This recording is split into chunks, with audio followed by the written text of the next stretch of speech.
Salam jumpa pemirsa, berjumpa kembali di Agropolitan News hari ini yang akan menyajikan beragam berita terkini dan menarik dari wilayah Malang Raya. Bersama saya Keiko Najibah, berikut Agropolitan News selengkapnya untuk Anda.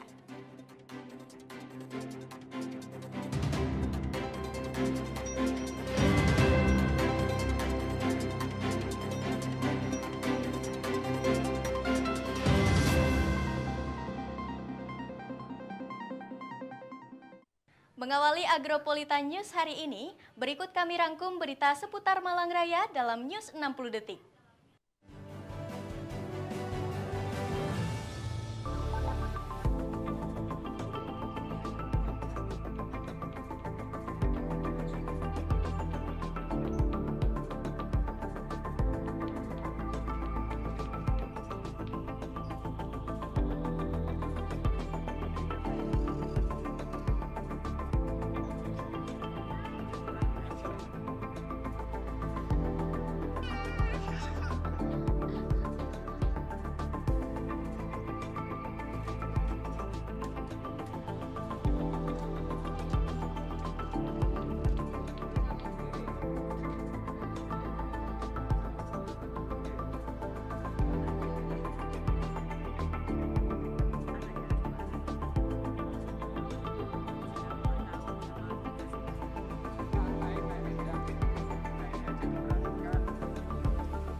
Ya pemirsa, dua orang balita di Kota Malang, Devan dan Yusril, terpaksa hidup bersama kakek neneknya setelah ibunya tewas dalam tragedi Kanjuruhan. Hingga kini belum ada yang menjamin kelangsungan pendidikan untuk mereka berdua.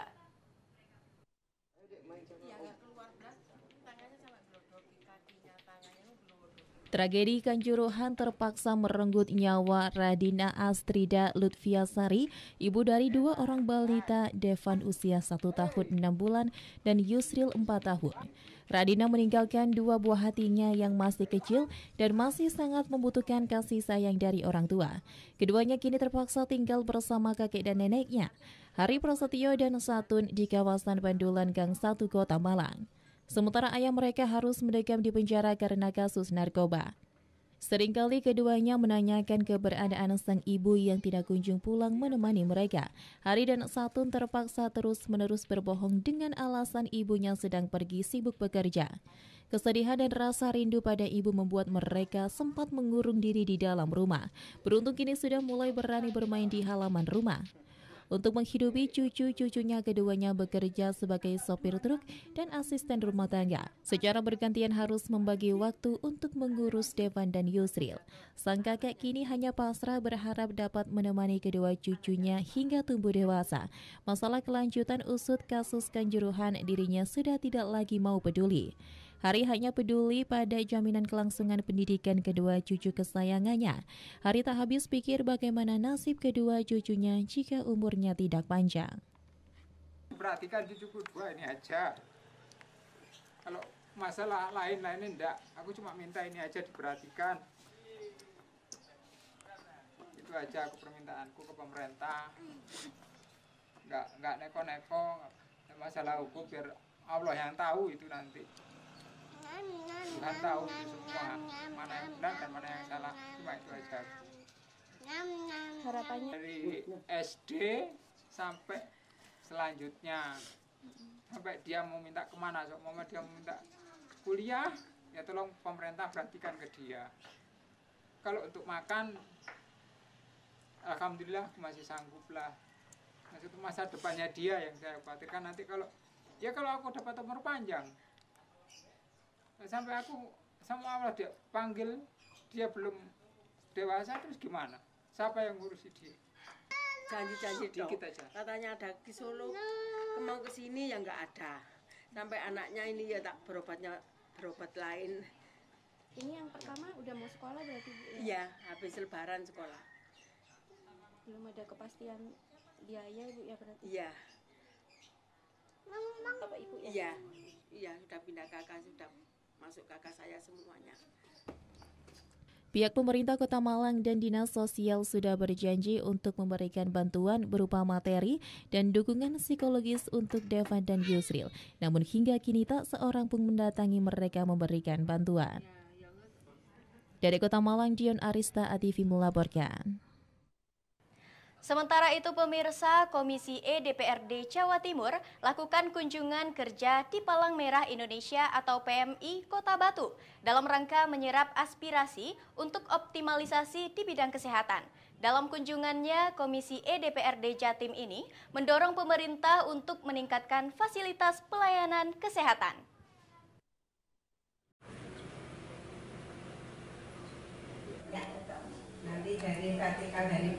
Komisi E DPRD Jawa Timur lakukan kunjungan kerja di Palang Merah Indonesia PMI Kota Batu dalam rangka menyerap aspirasi untuk optimalisasi di bidang kesehatan.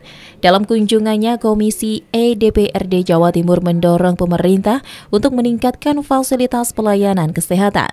Anggota Komisi E DPRD Jawa Timur Hikmah Bafaki menjelaskan, dari 38 kabupaten kota di Jawa Timur, hanya PMI Batu yang satu-satunya tidak memiliki unit transfusi darah atau UTD. Melihat kondisi fasilitas umum PMI Batu yang kurang representatif, pihaknya segera melakukan koordinasi dengan Pemprov dan PJ terpilih untuk mengoptimalkan tempat pelayanan kesehatan tersebut. Bafaki mentargetkan setidaknya ketika PJ Wali Kota Batu telah terpilih, maka kewenangan anggaran akan memiliki kejelasan budget policy dan ditambahkan dengan dukungan semua fraksi untuk melakukan revitalisasi.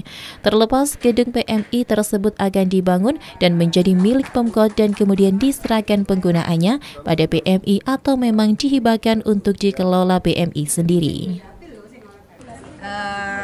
Ya, ini kunjungan rutin ke banyak PMI di seluruh wilayah Jawa Timur karena menjadi bagian dari mitra kerja Komisi E. Ya, kita hendak ngobrol panjang tentang bagaimana melakukan reoptimalisasi agar PMI Kota Batu itu menjadi lebih oke lagi. Persoalan yang kami tangkap tadi mendesak banget, pakai banget ya. PMI Kota Batu ini segera memiliki gedung yang representatif dengan segala instrumen dan kelengkapannya. Entah itu dihibahkan kepada PMI atau dibangun dan menjadi milik Pemkot dan kemudian diserahkan penggunaannya ke PMI itu tidak penting. Yang penting sesegera mungkin kita berharap bangunan PMI ini menjadi lebih representatif karena Kota Batu sangat membutuhkan. Kira-kira begitu. Karena ini rawan bencana, kota wisata, banyak hal ya tadi reasoningnya atau rasionalisasinya mengapa ini perlu ditingkatkan. Ini wajahnya kalau kayak gini ini kan kurang memadai ya, kurang memadai sebagai PMI di kota wisata. Kalau lahannya udah tepat, dekat dengan rumah sakit di tengah kota itu sangat tepat. Tinggal bagaimana menjadi lebih ini lagi. Dari Kota Batu, Saiful Akbar ATV melaporkan.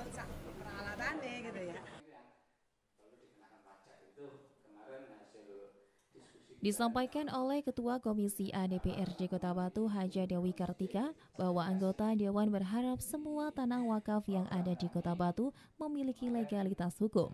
Hal ini dikarenakan selama ini legalitas tanah wakaf masih menjadi satu dengan pemilik lamanya. Hal ini dimungkinkan karena tanah yang diberikan untuk wakaf hanya sebagian saja.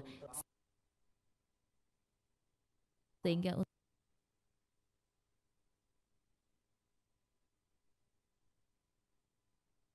untuk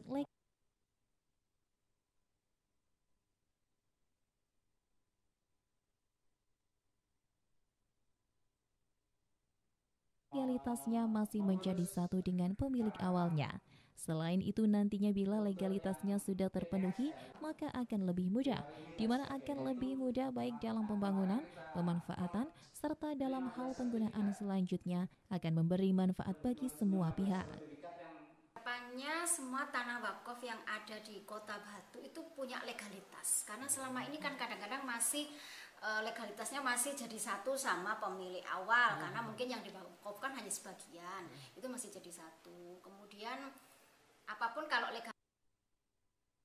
legalitasnya sudah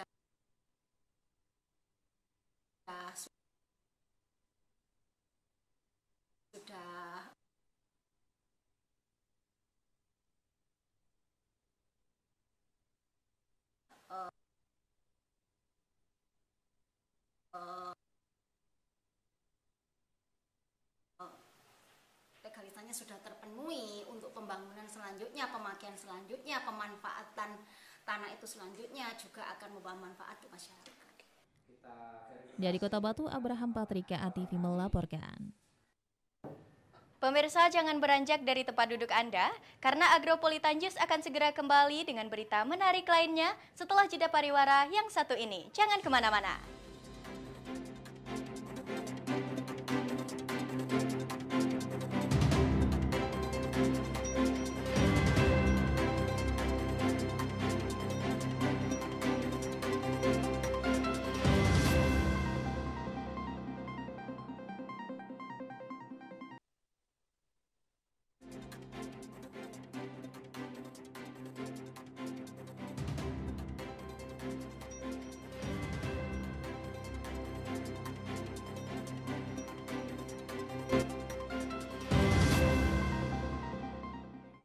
Pemirsa, terima kasih Anda masih setia bersama kami di Agronews.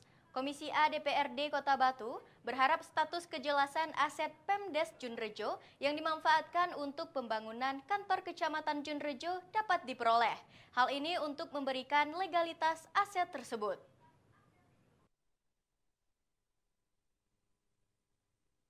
Selengkapnya nanti nota dinas bisa, Mbak Sin, nota dinasnya cuma satu ini. Saya kalau baca satu-satu. Haja Dewi Kartika, Ketua Komisi A DPRD Kota Batu berharap adanya legalitas, di mana legalitas tersebut sangatlah penting untuk kejelasan status aset milik Pemdes Junrejo yang saat ini telah dimanfaatkan untuk kantor Kecamatan Junrejo. Hal ini sesuai dengan instruksi Presiden bahwa sebelum tahun 2024, kejelasan aset di tiap-tiap daerah tersebut harus sudah selesai. Dan nantinya setelah kejelasan selesai, maka peruntukan aset Pemdes Junrejo apakah tetap digunakan untuk kantor kecamatan dapat dibicarakan lebih lanjut. Apalagi pihak pemerintah desa Junrejo sendiri tidak memaksa bahwa aset tersebut akan seterusnya akan dipakai untuk desa. Tetapi disampaikan Kepala Desa Junrejo sendiri bahwa ke depan bila penggunaannya tetap untuk kantor kecamatan. Tetapi yang perlu diperhatikan yaitu hal tersebut dapat dibicarakan apabila kejelasan status tanah aset tersebut telah diperoleh. Kami memang kalau legalitas itu penting. Karena memang itu sesuai dengan instruksi Presiden bahwa sebelum tahun 2024 kejelasan aset di daerah-daerah itu harus selesai. Nah, setelah kejelasan itu selesai, nanti peruntukannya tetap dipakai untuk kecamatan, itu nanti kita bisa bicarakan. Desa pun tidak saklek bahwa itu nanti akan terus dipakai untuk desa, tidak. Tadi sudah diberi Kepala Desa memberikan kelonggaran kalau memang masih dipakai untuk mendirikan kecamatan, nanti itu kita bicarakan setelah kejelasan status tanah selesai. Dari Kota Batu, Abraham Patrika, ATV melaporkan. Komisi Pemilihan Umum Kabupaten Malang menggelar tes wawancara bagi calon anggota panitia pemungutan suara untuk pemilu tahun 2024. Tes wawancara yang dilaksanakan di 33 titik yang berada di kantor kecamatan dengan diikuti 2.527 peserta calon anggota PPS.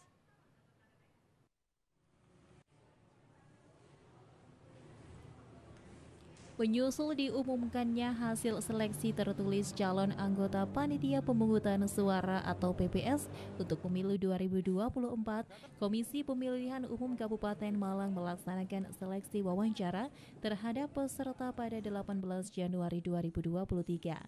Seleksi wawancara dilakukan di 33 titik di masing-masing kantor kecamatan yang ada di Kabupaten Malang.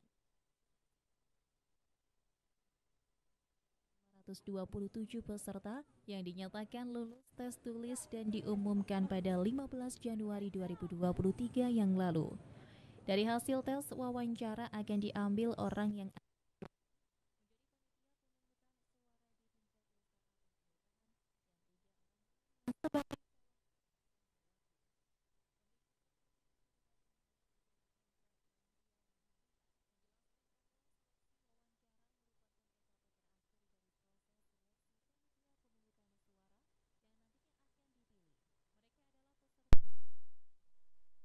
tulis. Seleksi wawancara ini etapa terakhir untuk menentukan mana yang PPS yang akan kita pilih. Dari seleksi wawancara yang diikuti mereka yang dinyatakan lulus seleksi tertulis sejumlah 2.527 orang di 33 kecamatan dari 390 desa kelurahan di Kabupaten Malang. Nantinya akan kita ambil 3 PPK terpilih di setiap desa, 3 PPS terpilih di setiap desa atau kelurahan, dan kemudian 3 lagi untuk calon pengganti antar waktu. Jadi setiap desa nanti akan kita tetapkan 3 orang PPS yang terpilih.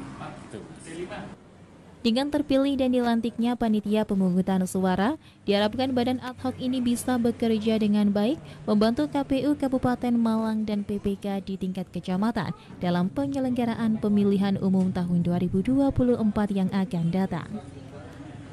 Dari Kabupaten Malang, Max Munir ATV melaporkan. Masih dengan informasi yang sama pemirsa, pendaftaran Panitia Pengawas Pemilu atau Panwaslu tingkat desa kelurahan di Kota Batu hampir mendekati masa akhir. Namun hingga saat ini jumlah pendaftar masih minim.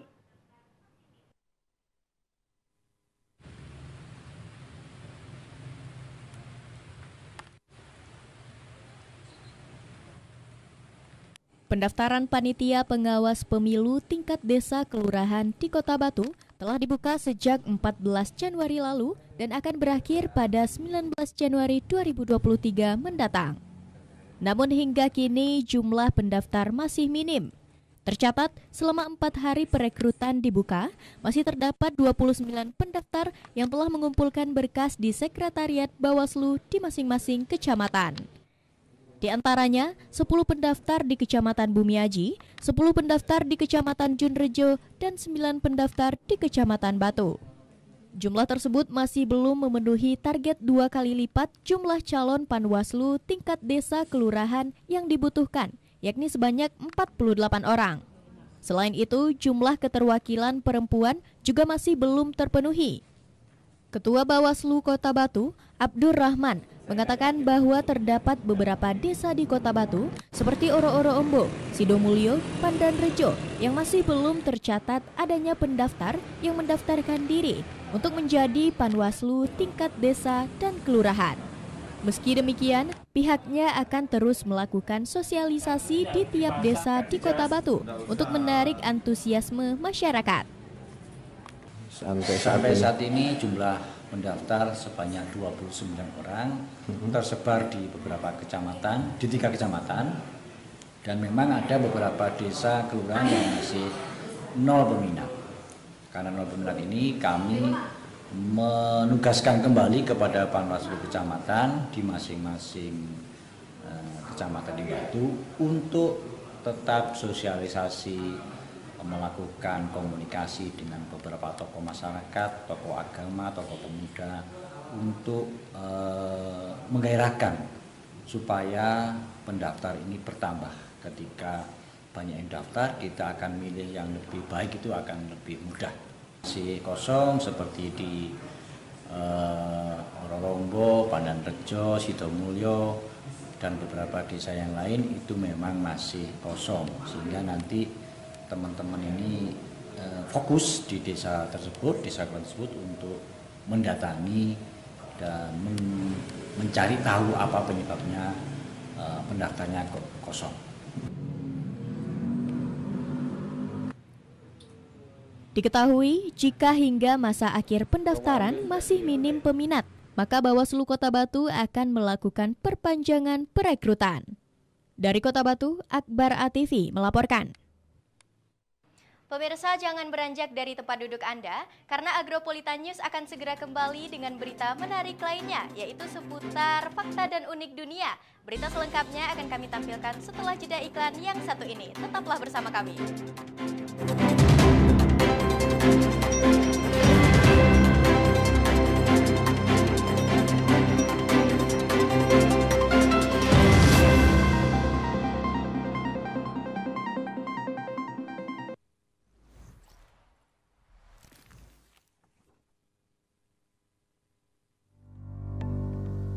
Tahukah Anda apa itu pitutur?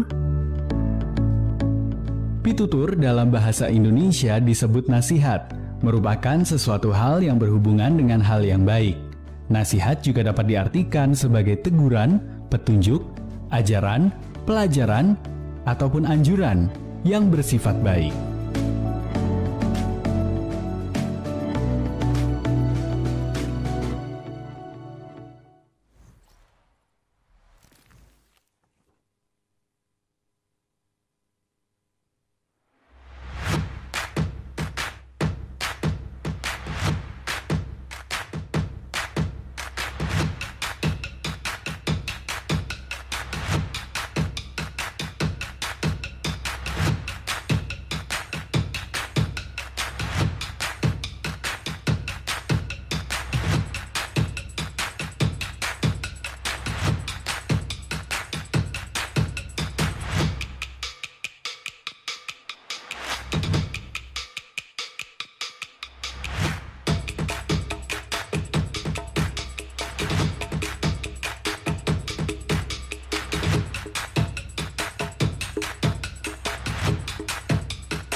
Selendang Sari, seni pertunjukan, dangdut, dan campur sari. Setiap hari Selasa, jam 7:30 malam, live hanya di ATV. Selendang Sari, vitamin Selendang Sari, dansa semasa.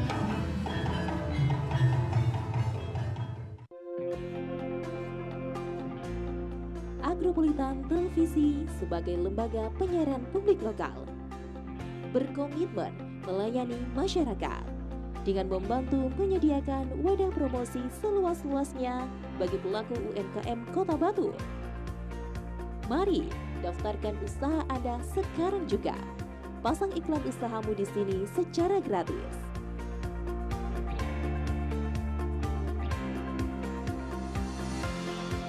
Syarat dan ketentuan berlaku. Info lebih lanjut hubungi Iklan layanan ini dipersembahkan oleh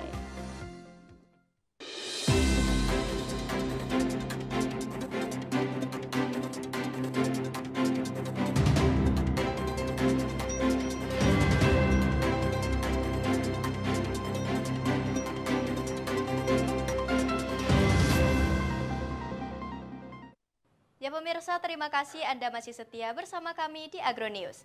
Dengan jutaan spesies hewan yang ada di dunia ini, sangat menarik untuk mengetahui hal-hal fakta dan unik dari mereka. Berikut ini beberapa fakta dan unik dari hewan yang jarang diketahui versi News Fakta dan Unik. Ini dia. Berikut 5 fakta dan unik dunia hewan yang jarang diketahui. Kelinci. Kelinci adalah hewan yang mengemaskan yang banyak digemari dan dipelihara di rumah.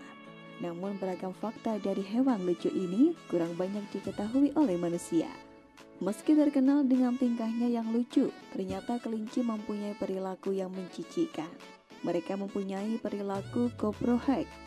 Untuk kalian yang tidak tahu, coprohage adalah perilaku memakan kembali fases yang telah dikeluarkan. Alasannya kelinci tidak bisa mencerna serat dari makanannya dengan baik. Coprohage adalah perilaku normal sehat yang membantu kelinci untuk mencerna makanannya secara sempurna. Siput.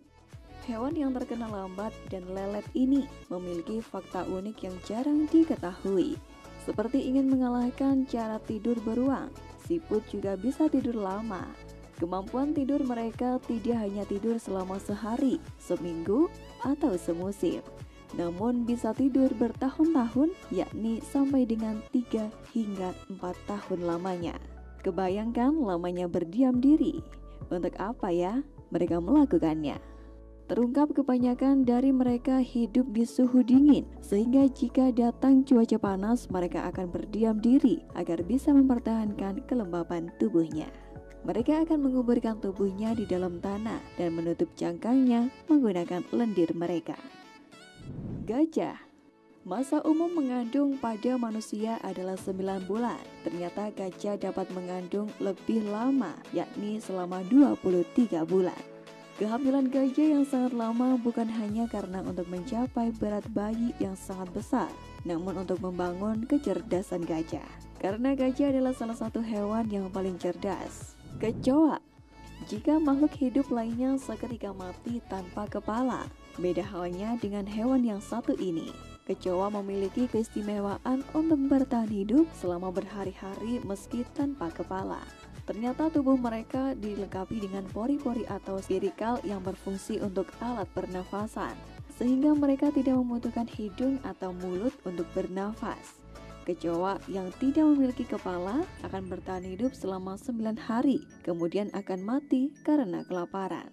Anjing. Ternyata keunikan anjing tak sebatas tingkahnya yang mengemaskan. Para peneliti mengungkapkan jika anjing dapat merasakan apa yang sering kita alami, yakni bermimpi. Tentu saja mimpi mereka terjadi saat mereka tertidur. Hanya saja mimpi mereka kurang kompleks dari kita.